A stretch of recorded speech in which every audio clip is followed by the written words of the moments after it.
యేసయ్య నీ కృప తలంచగానే నా శ్రమలు శ్రమలుగా అనిపించలేదే.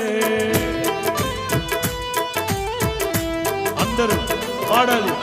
యేసయ్య నీ కృప తలంచగానే నా శ్రమలు శ్రమలుగా అనిపించలేదే.